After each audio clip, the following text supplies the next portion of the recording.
नमस्कार, संसद टीवी में आपका स्वागत है। मैं हूं प्रतिबिंब शर्मा। सुबह के 10 बज गए हैं और मैं हाजिर हूं अभी तक के तमाम अपडेट्स के साथ अपडेटेड 10 में। और सबसे पहले नजर डाल लेते हैं आज के बड़े अपडेट्स पर।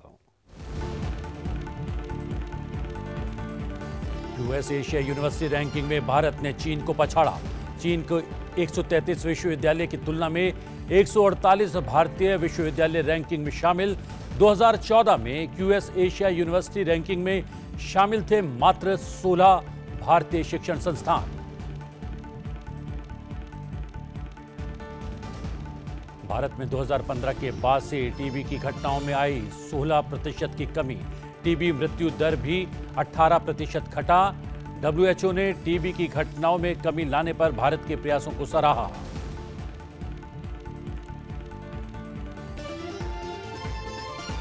प्रधानमंत्री नरेंद्र मोदी का वोकल फॉर लोकल पर फिर से जोर। डिजिटल मीडिया के जरिए स्थानीय प्रतिभाओं के समर्थन की अपील। भारत की उद्यमशीलता और रचनात्मक भावना का समारोह मनाने का देश से किया आग्रह। उपराष्ट्रपति जगदीप धनखड़ आज गोवा के दौरे पर 37वें राष्ट्रीय खेलों के समापन समारोह की करेंगे अध्यक्षता। गोवा के राज्यपाल की लिखी किताब का करेंगे विमोचन। National payments corporation of India ने फिल्म अभिनेता पंकज त्रिपाठी को बनाया UPI safety ambassador. Pankaj Tripathi ने वीडियो संदेश किया जारी।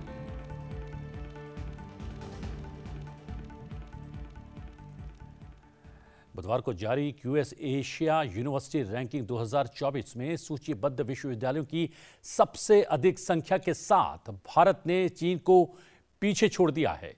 रैंकिंग में भारत से सबसे अधिक 37 नए प्रवेशकों की संख्या दिखाई गई है, जिसके तहत शीर्ष 100 एशियाई विश्वविद्यालयों में 7 भारतीय विश्वविद्यालय शामिल है। यूएस एशिया यूनिवर्सिटी रैंकिंग 2024 में जहां रिकॉर्ड 148 भारतीय विश्वविद्यालयों ने अपनी जगह बनाई, वहीं चीन के मात्र 133 विश्वविद्यालय ही इस सूची में शामिल हैं। शीर्ष 100 एशियाई विश्वविद्यालयों में 7 भारतीय विश्वविद्यालय शामिल थे। इसके अलावा सबसे अधिक 37 नए प्रवेशकर्ता भारत से थे। इस बीच चीन में इस वर्ष केवल 7 नए प्रवेशकर्ता थे।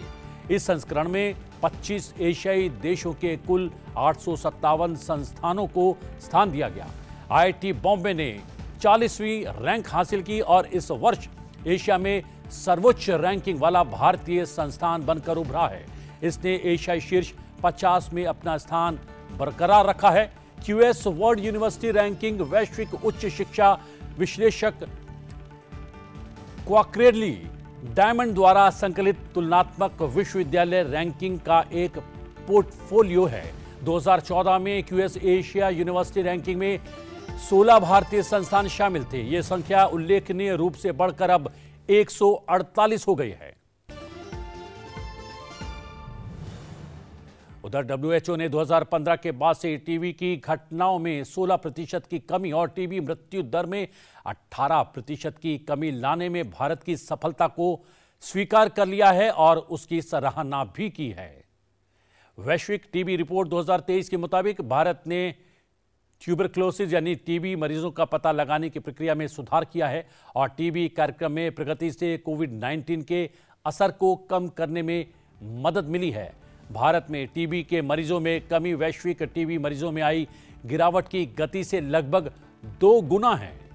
मंत्रालय ने डब्ल्यूएचओ की रिपोर्ट का हवाला देते हुए कहा कि अनुमानित टीबी मरीजों का उपचार कवरेज बढ़कर 80% हो गया है, जो पिछले वर्ष की तुलना में 19% अधिक है। विश्व स्वास्थ्य संगठन ने संशोधित टीबी मृत्यु दर को 2021 के 4.94 लाख से घटाकर 2022 में 3.31 लाख कर दिया है, जो 34% से अधिक की कमी है।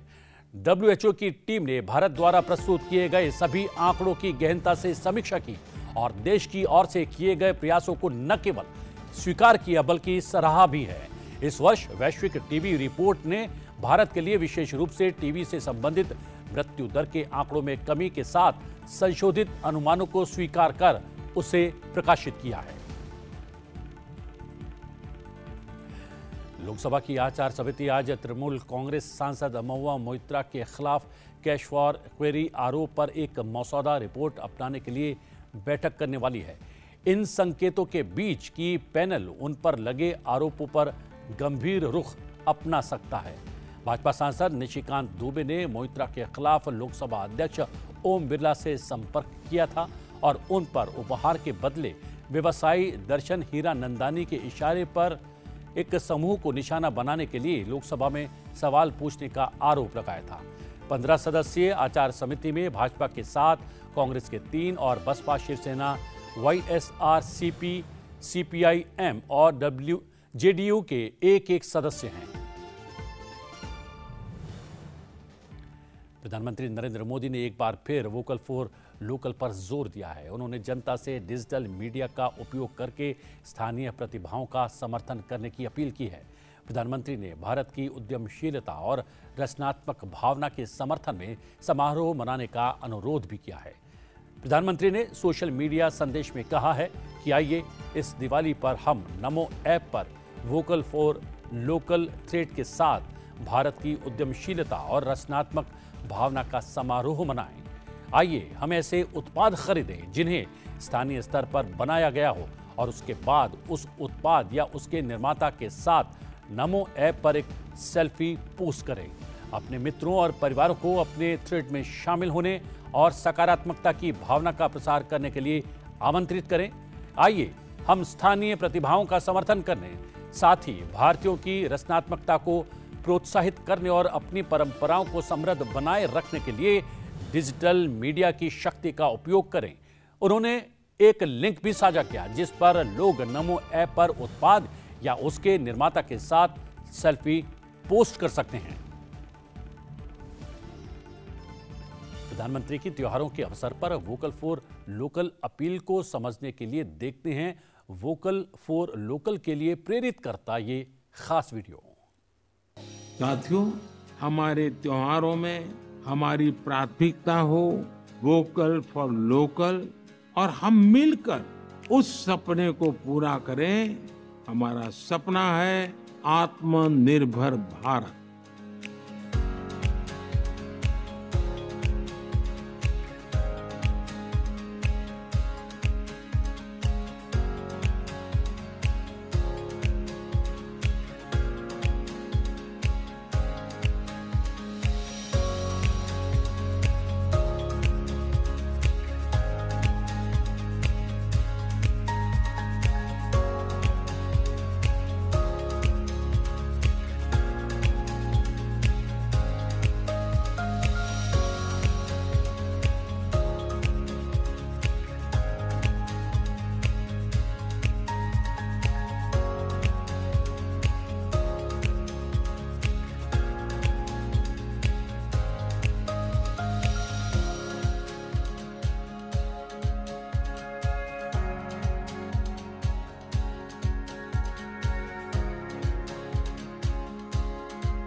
सेल्फी नमो ऐप पर मेरे साथ शेयर करें और वो भी मेड इन इंडिया स्मार्टफोन से।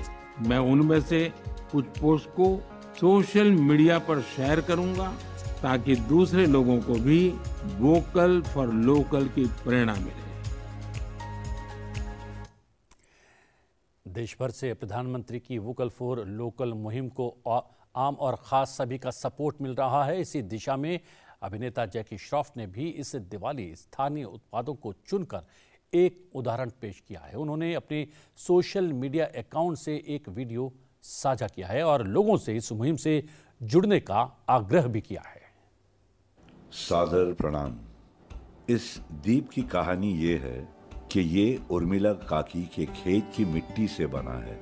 रघुनाथ कुंभार ने बनाया, जहां से शोभा मौसी ने खरीदा और ये मैं उनसे लिया। मतलब अपने घर में मैंने दीप जब जलाया तो और कई घरों में दीप जला। Be vocal for local product. Happy Diwali. उधर दूसरी तरफ प्रधानमंत्री नरेंद्र मोदी ने भारत में पेटेंट आवेदनों में वृद्धि का स्वागत किया है। उन्होंने VIPO पोस्ट का एक लिंक भी साझा किया है, जिसमें बताया गया है कि भारतवासियों की ओर से पेटेंट आवेदनों में पिछले साल 31.6% की वृद्धि दर्ज की गई है। प्रधानमंत्री ने कहा कि भारत में पेटेंट आवेदनों में वृद्धि हमारे युवाओं के बढ़ते नवोन्मेषी उत्साह को दर्शाती है और ये आने वाले समय के लिए बहुत ही सकारात्मक संकेत है। राष्ट्रपति द्रौपदी मुर्मू के उत्तराखंड दौरे का आज आखिरी दिन है, जहां वो देहरादून में राज्य स्थापना दिवस समारोह में शामिल हो रही हैं।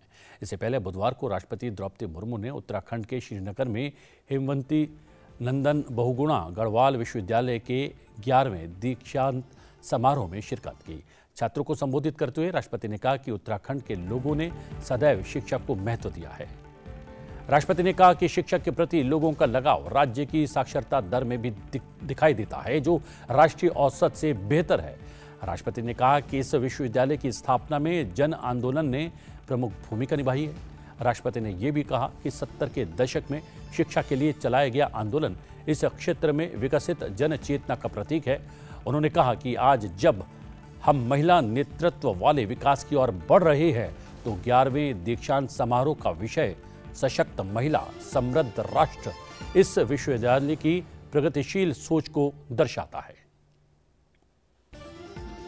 ये बहुत ही प्रसन्नता की बात है कि ये विश्वविद्यालय आगामी 1 दिसंबर को अपनी स्थापना व 50 वर्ष पूर्ण कर रहा है। इस दुर्गम इलाके में एक सामान्य शुरुआत करते हुए ये विश्वविद्यालय आज अपने 3 कैंपसेस और 11 स्कूल्स के माध्यम से पूरे गढ़वाल में ज्ञान का प्रकाश फैला रहा है। इसके लिए मैं सभी पूर्व और वर्तमान शिक्षकों, प्रशासकों और विद्यार्थियों की सराहना करती हूँ। ये स्वर्णिम यात्रा आप सबके लिए गर्व करने का अवसर है, लेकिन साथ ही भविष्य की रूपरेखा तय करने का अवसर भी है। आप वर्तमान और भविष्य की स्थानीय और वैश्विक चुनौतियों का सामना कैसे करेंगे, इसके लिए योजना तैयार करने और उसे सफल बनाने का संकल्प लेने का ये उचित अवसर भी है। प्यारे विद्यार्थियों, आज का दिन आपके जीवन में बहुत ही महत्वपूर्ण स्थान रखता है। मुझे विश्वास है कि यहाँ अर्जित ज्ञान के बल पर आप सफलता की ऊंचाई को छुएंगे। इस अवसर पर मैं आप लोगों की 3 सलाह देना चाहती हूँ। आप लोगों को पहला, आप अपने जोड़ों को ना भूलें, चाहे वो आपके दोस्त परिजन हो या स्कूल कॉलेज के दोस्त। राष्ट्रपति ने कहा कि उत्तराखंड पर्यावरण की दृष्टि से अत्यधिक संवेदनशील राज्य है। उन्होंने ये भी कहा कि सतत विकास और संसाधनों के इष्टतम उपयोग के लिए अनुसंधान और नए नवाचारों की आवश्यकता है। उन्होंने कहा कि स्थानीय आवश्यकताओं और बाधाओं को ध्यान में रखते हुए आर्थिक विकास हासिल करना, रोजगार के अवसर पैदा करना एक चुनौती है और अवसर भी है। इससे पहले राष्ट्रपति द्रौपदी मुर्मू ने बद्रीनाथ धाम के दर्शन भी किए। मंदिर में उन्होंने देश के नागरिकों की समृद्धि और कल्याण के लिए प्रार्थना की।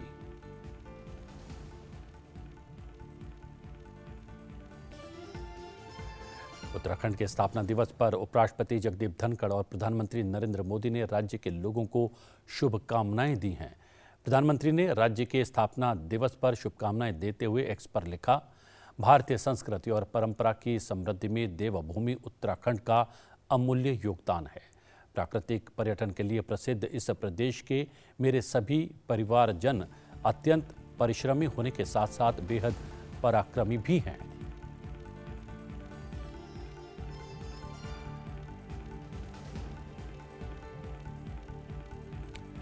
उपराष्ट्रपति जगदीप धनखड़ ने उत्तराखंड राज्य स्थापना दिवस की खुशी के अवसर पर सभी को बधाई देते हुए एक्स पर लिखा, देवभूमि उत्तराखंड एक ऐसी भूमि है जहां दिव्यता प्राकृतिक वैभव की पूरक है। उपराष्ट्रपति ने कामना की कि राज्य निरंतर सफलता और समृद्धि की नई ऊंचाइयां हासिल करता रहे।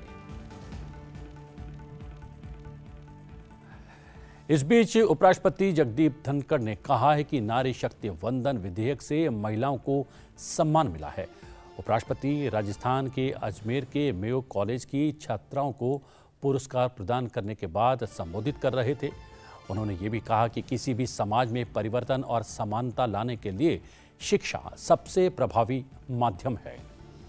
उपराष्ट्रपति ने कहा कि आज जमाना नारी शक्ति वंदन का है। आज महिलाएं देश और दुनिया में अनेक ऊंचे पदों पर महत्वपूर्ण भूमिका निभा रही हैं। हाल ही में पास हुए महिला आरक्षण विधेयक का जिक्र करते हुए उन्होंने नारी शक्ति वंदन अधिनियम को ऐतिहासिक बताया। उन्होंने कहा कि अब महिलाएं और अधिक प्रभावी ढंग से देश का मार्गदर्शन करेंगी और आने वाले समय में उनकी भूमिका समाज में और भी महत्वपूर्ण होने जा रही है। पुरानी कहावत थी, बिल्कुल बदल गई है, पर कहावत में बड़ा दम था। और क्या कहते थे? एक जमाना था जब सोच थी, अबला जीवन हाय तुम्हारी यही कहानी, आंचल में है दूध आंखों में है पानी। ये कहावत लोग कहते थे। They used to express their helplessness that this particular gender is bound to suffer, be ever in suffering. पर अब हालात क्या हो गए? There's a sea change. अब यह है और आज है जमाना नारी शक्ति वंदन का। That is what we did on 21st of September 2023, a historic day, an epochal development that will dot progress of this country for centuries to come. उपराष्ट्रपति ने कहा कि शिक्षा केवल पुस्तकों तक सीमित नहीं रहनी चाहिए। शिक्षा जीवन के प्रत्येक आयाम से संबंधित होनी चाहिए। जो जीवन का सर्वांगीण विकास करे वही शिक्षा है। उन्होंने कहा कि समाज में परिवर्तन लाने के लिए शिक्षा से बढ़कर और कोई ताकत नहीं है। शिक्षा मनुष्य के जीवन को रूपांतरित कर देती है। उपराष्ट्रपति ने छात्राओं का उत्साह बढ़ाते हुए कहा कि आप सब सौभाग्यशाली हैं कि आप ऐसे समय में हैं जब देश में अवसरों की कमी नहीं है। It aims to dismantle the rigid demarcations between the sciences, arts and vocational disciplines, empowering students to fervently pursue things of their likes. And mind you, this demarcation was virtually impregnable. The student had the potential, had the aptitude, had the inclination, but the institute would say this cannot happen. That barrier has now come up to a level of disappearance. I am sure new education policy will be adopted more vigorously to give knee-jerk reaction space to the students. They will be able to play on front foot, fully exploit their talent and expertise, realize their aspirations and dreams.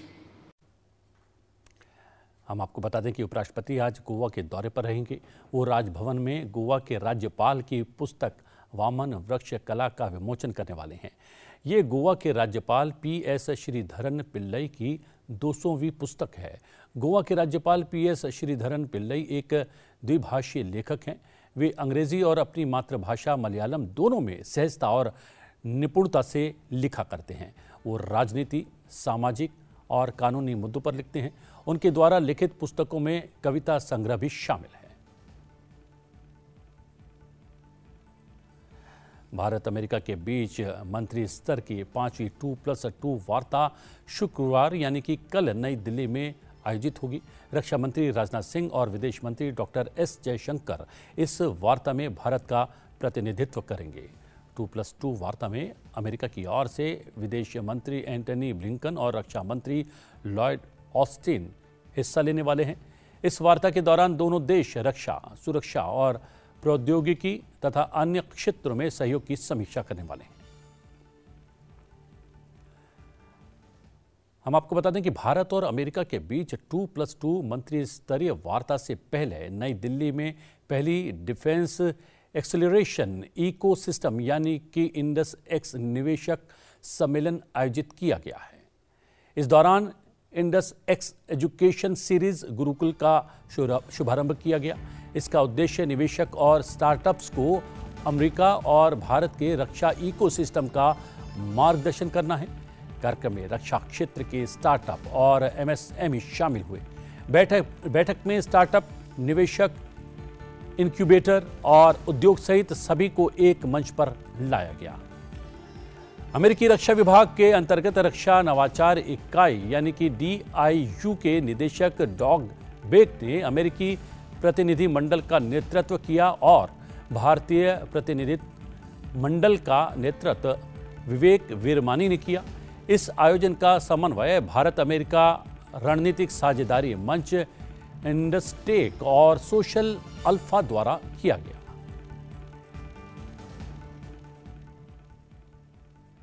और बात कर लेते हैं प्रदूषण की। प्रदूषण से निपटने के लिए ऑड इवन स्कीम लागू करने की तैयारी कर रही दिल्ली सरकार ने फिलहाल इसे टाल दिया है।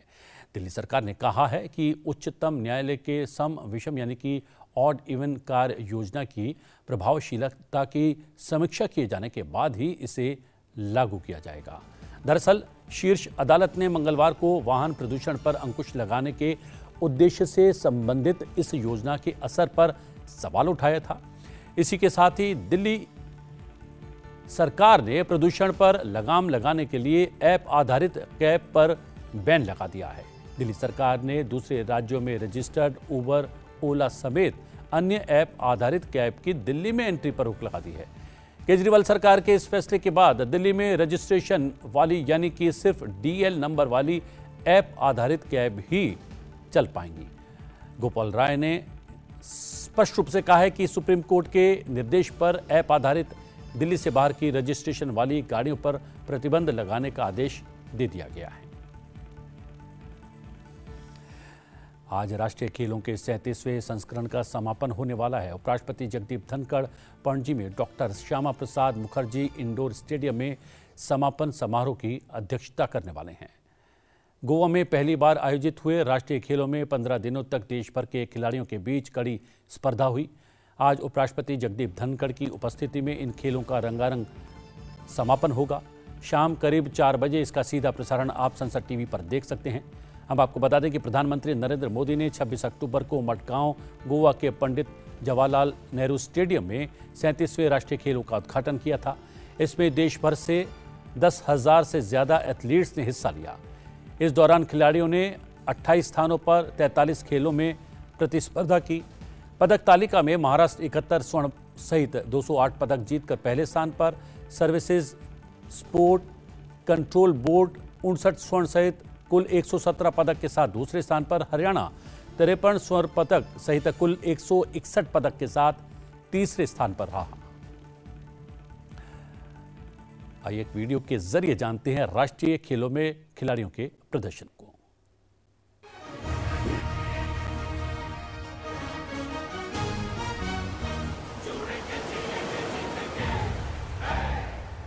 जो फौलादी इरादा तुझसे है मेरा ये वादा, ऐसी तू लिख दे कहानी, हो जाए दुनिया दीवानी।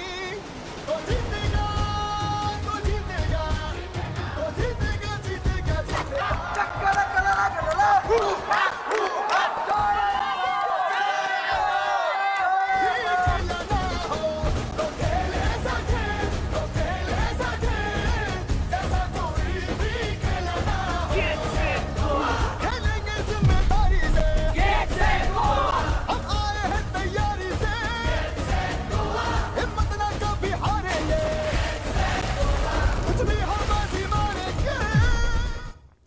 और अब बात क्रिकेट विश्व कप की। बुधवार को विश्व कप के 40वें मैच में इंग्लैंड ने नीदरलैंड को 160 रनों से हरा दिया।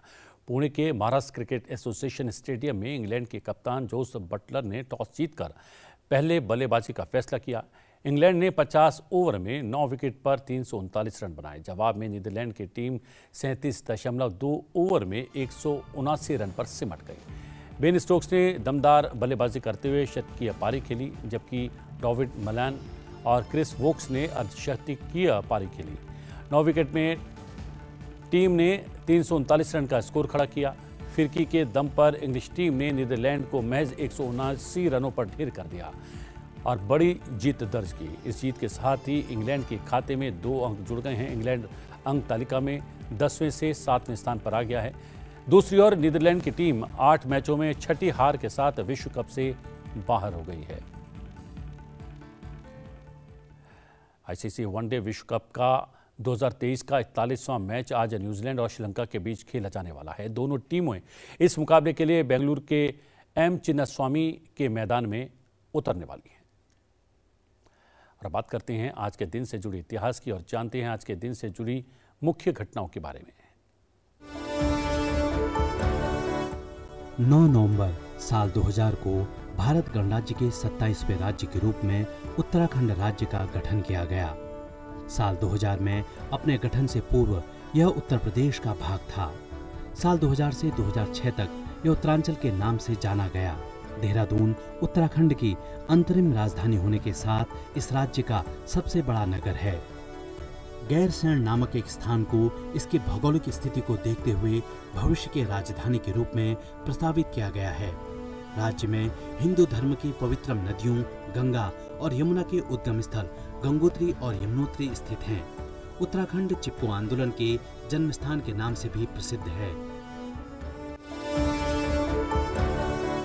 9 नवंबर साल 1947 को जूनागढ़ रियासत का भारत गणराज्य में विलय हुआ। आजादी वाले दिन ही जूनागढ़ के नवाब मोहम्मद महाबत खान तृतीय ने पाकिस्तान में विलय का निर्णय लिया।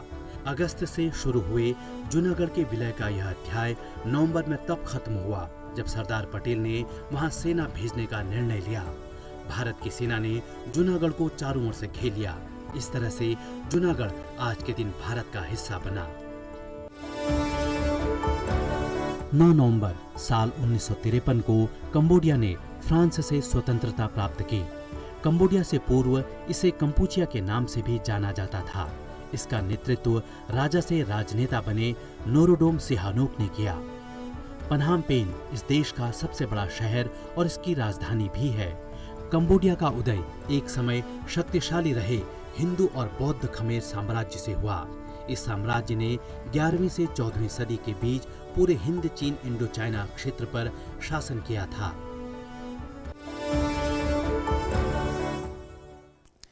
यूपीआई के माध्यम से प्रतिदिन करोड़ों ग्राहक पेमेंट किया करते हैं, जिसके चलते अब यूपीआई से जुड़े स्कैम भी सामने आ रहे हैं। इसी के मद्देनज़र डिजिटल भुगतान प्लेटफॉर्म पर सुरक्षा जागरूकता को बढ़ाने की कोशिश की जा रही है। चलते चलते आपको छोड़े जाते हैं national payments corporation of India के UPI safety ambassador Pankaj Tripathi के वीडियो संदेश के साथ। देखते रहिए संसद टीवी। मुझे दीजिए आज्ञा। नमस्कार। मेरे प्यारे भारतवासियों, इस दीपावली पर पंकज का आप सभी को नमस्कार। आशा करता हूं आप सब कुशल मंगल हैं। दोस्तों, आज मैं एक बहुत ज़रूरी विषय पर चर्चा करने आया हूं और वो है डिजिटल पेमेंट। आपको जानकर खुशी होगी कि हम यानी भारतीयों के लिए बड़े गर्व की बात है कि हम डिजिटल फर्स्ट हो गए हैं।